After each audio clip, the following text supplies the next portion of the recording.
mabigyan sana ng transparency ang mga mamamayan kung saan ginagastos ang pera ng Pilipinas. Tama po yun.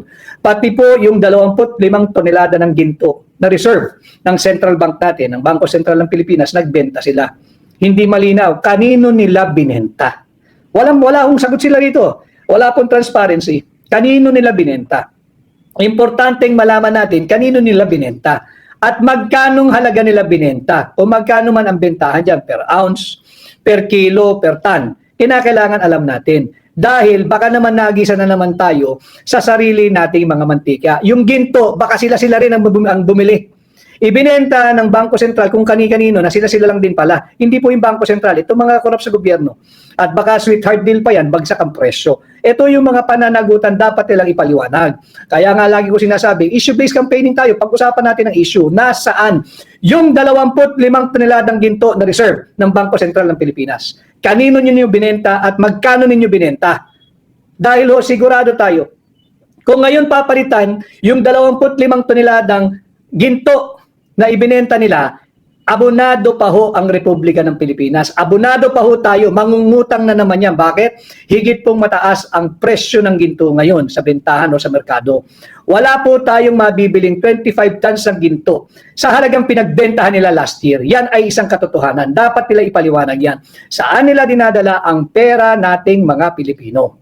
At kaya Alicia Kim 24, maganda po talaga mga attorney ang makakapasok sa Senado para alam talaga ang mga batas, hindi maging mangmang. Tama po yun. Maraming salamat. Sa tulong po ninyo, ang atin pong Duterte senatorial candidates, napakaraming magagaling na abogado.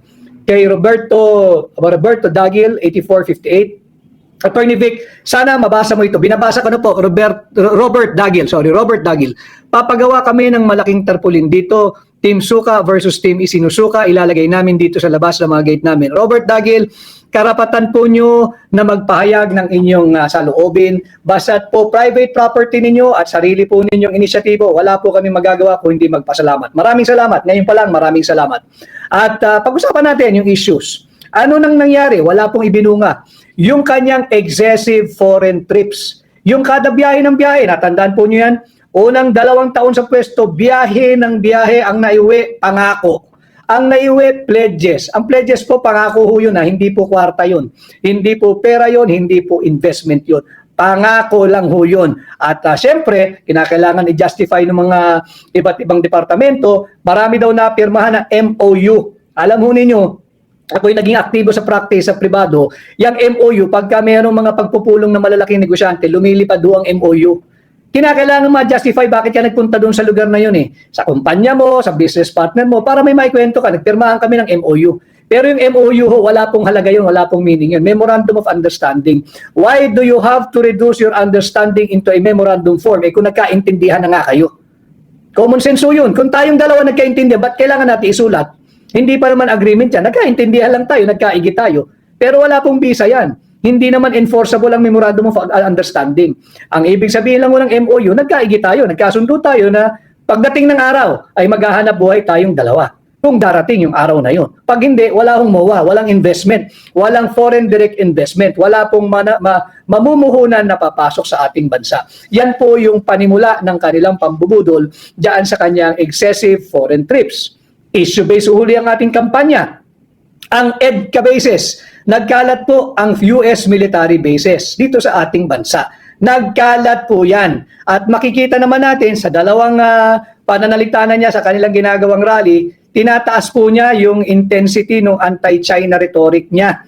Kitang-kita natin, gigil na gigil sa bansang China na yung miyembro daw ng Duterte senatorial candidates ay pro-China. Nakalimutan niya kasi na ang number 1 source ng ating imported products ay China. Inaaway niya ang China. Totoo po yun. Ang number 1 source of our export, yung export destination po natin, number 1 pa rin ang United States. Kaya nga, parehong mahalaga itong mga higanting ekonomiyang ito. Pero hindi ka dapat makipag-away sa bansang China. And fact of the matter, hindi ba nung kumakandidato ka noong 2021 at noong 2022, ang takbuhan mo ay yung mga Filipino-Chinese na tumutulong sa atin nun? O bakit ngayon galit na galit ka sa China? At sinasabi mong pro-China ang Duterte senatorial candidates. Ba't sinasabi mo na si Pangulong Duterte ay pro-China? hindi siya pro-China, he is pro-Filipino. Ang interes ni Pangulong Duterte, interes ng Pilipino. Binalanse niya yung impluensya ng Amerikano, binalanse niya yung impluensya ng bansang China dito sa atin sa Pilipinas. At hindi po siya pro-China. Lalo, hindi rin siya pro-US. Siya po ay pro-Filipino. At maintindihan din naman natin yung spin na yan dahil alam po ninyo, itong mga kaibigan nating Amerikano, hindi rin mo rin naman matatanggal sa kanila yung kanilang may tuturing mo sigurong hinagpis kay Pangulong Duterte sapagkat ito nalalaman itong mga taga-Samar. Tatandaan po nyo yung ginawang howling wilderness, sinunog yung Samar nung isang colonel, si Colonel Smith. Sinunog yung Samar dahil nga po, di ba, nagkaroon ng bakbakan dyan noong panahon ng Amerikano at gadigma ang Pilipino. At kinuha nila yung Balangiga Bells. Yung Balangiga Bells, ito po ay ginawa nilang trophy. Trophy na ipinapakita nila na tinalo nila ang Pilipino. Maraming Pilipinong namatay. Just correct me if I'm wrong. His name, I think, is Colonel Jacob Smith. Nasa kasaysayan po yan. Ang utos ni Colonel Smith noon, dahil natalo nga sila, ang utos niya sa kanyang mga sundalo, higit akong matutuwa kung mas marami kayong papataying Pilipino. Nasa history book po yan. At ang kanyang kautusan, lahat ng makikita niyong Pilipino na nag-edad 10 years old pataas, patayin ninyo. Yan ang utos niyan. Wala rin naman sanction ng Amerika dyan sapagkat yung Colonel Smith to, yung ginawa niyang howling wilderness, yung Samar, namatay po yan, hindi Colonel na-promote pa yan, namatay yan as a general. Yan ang katotohanan. Kaya hindi mo matanggal sa ating matagal ng alyado at kaibigan na Estados Unidos. Yung iilan lang naman dyan, hindi lahat. Dahil pinasauli ni Pangulong Duterte yung Balangiga Bells. Di nila matanggap yun. Bakit naman hindi nyo matanggap? Amin yun. Di ba? Ginawa ninyong war booty.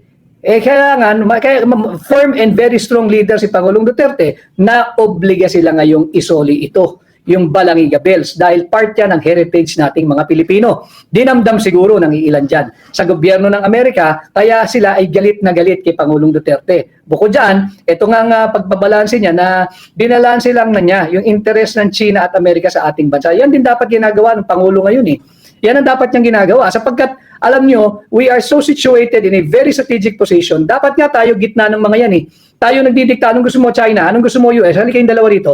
Pagkakasunduin ko kayo, huwag nyo akong diktahan. Dahil itong lugar na inyong pinagtatalunan, nasa akin yan eh.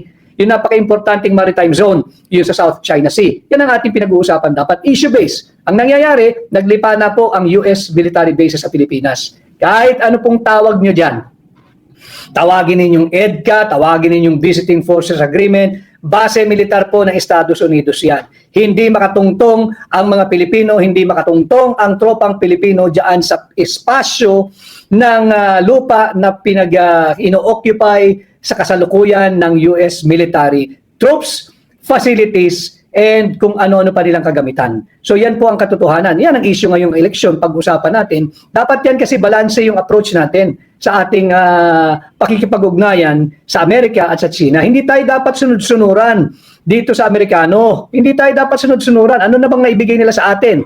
Pinagamit mo yung base militar natin ng libre. Pinagamit mo ng libre. Kung nagpagamit ka na lang, sana ginamit mo na lang din sila. Sigilin mo. Kailangan natin ng pera eh. Tapos pagka sila nag-i-extend ng tulong in the form of a loan assistance. Loan pa rin yung utang ho yun, tayo magbabayad nun.